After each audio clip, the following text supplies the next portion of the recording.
was the first car to feature anti-lock brakes, and it was built almost entirely by hand. This is the retro factory story of the Mercedes S-Class W116, crafted in 1970s Sindelfingen, Germany. The Mercedes-Benz S-Class was introduced in 1972, but its story began years earlier. In the late 1960s, Mercedes engineers started designing a car that would set new standards for safety, performance, and comfort. It wasn't just a regular upgrade. The W116 was a fresh idea, a new kind of sedan that would change how cars were made and how they were driven. The lead designer, Friedrich Geiger, wanted something bold and smart. The body shape was widened and lengthened to give it presence on the road, but looks were only part of the plan. The real focus was safety. Mercedes added features that had never been used in production cars before, like crumble zones and a reinforced passenger cell. These designs helped protect people inside during a crash. It even laid the groundwork for the first anti-lock braking system, aka ABS. Everything started in the Sindelfingen plant, one of the most famous car factories in all of Europe. Here, engineering teams worked side by side with designers. They took ideas from clay models and wind tunnel tests and made them real. The plan wasn't just to build a car that looked good, it had to work perfectly and be safe for every road. The body of each car began as a flat steel sheet. These heavy coils of steel arrived by train. The sheets were unrolled and sent straight into massive hydraulic presses.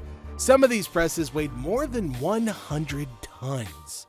They were used to shape body panels, including doors, hoods, fenders, and roofs, all within seconds. Each panel had to be accurate down to the millimeter.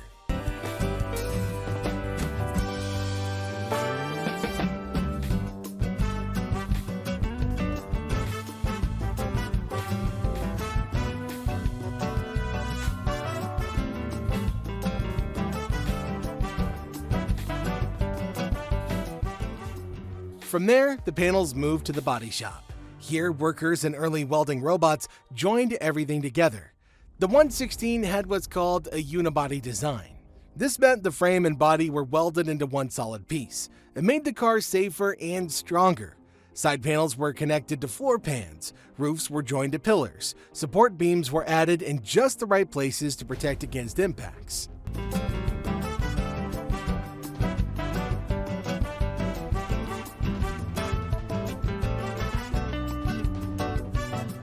Even though machines were used, much of the work still depended on people.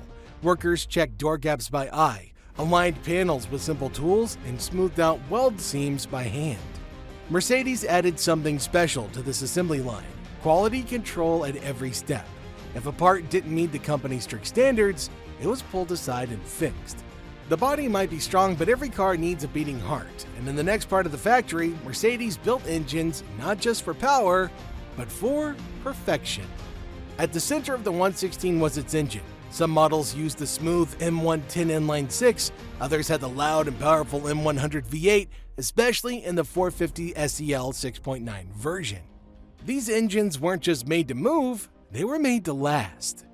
The engines started at another Mercedes facility in Interturkheim, where new blocks of cast iron and aluminum alloy were created. These rough blocks were then shipped to Sindelfingen. There, they entered the engine hall, one of the most precise parts of the entire factory. Inside, trained technicians built the engines by hand. Every crankshaft, piston, and camshaft had to be installed just right. Torque tools were used to make sure bolts were tightened to exact levels. Valve timing was checked with careful measurements to make sure everything opened and closed perfectly. Engines were cold tested before ever being started.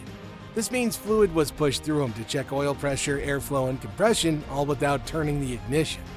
Some parts were even inspected using magnetic particle testing. This allowed workers to find cracks too small for the human eye. With the engine complete and the body ready, it was time for one of the most detailed stages in the entire process: painting. Now the raw steel body moved into the paint shop. This wasn't just about looks. The paint had to protect the car from rust, weather, and time. The first step was the KTL bath, or cataphoretic electro deposition. The body was dipped in an electrically charged tank that coated every inch inside and out with a rust-fighting primer.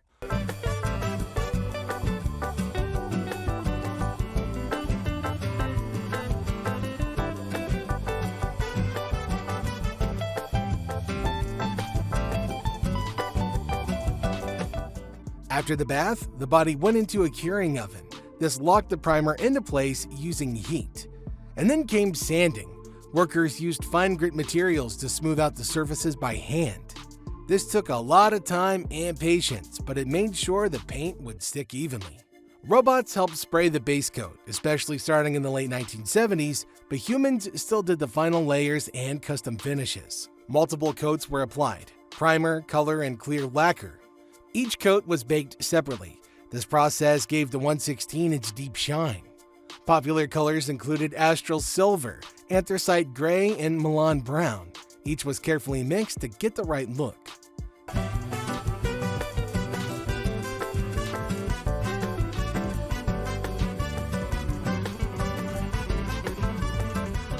Now the car had color and protection, but it still needed to feel like a Mercedes. And that feeling came from what happened next: the interior.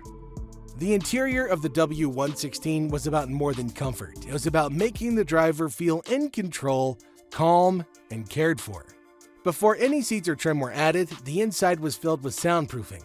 Foam pads, thick mats, and special sheets were placed on the floor, doors, and under the hood. The idea was to block outside noise and create what engineers called acoustic purity. Next came the wiring. Teams carefully clipped wires in place for everything from dashboard lights to rear window defrosters. Then the dashboard itself was installed. It included real wood, soft plastics, and chrome details. Each part was hand-fitted to avoid rattles and gaps. Radios, climate controls, and gauges were added next. Then came the seats, offered in velour or real leather. These seats had a special spring system that adjusted to the rider's weight.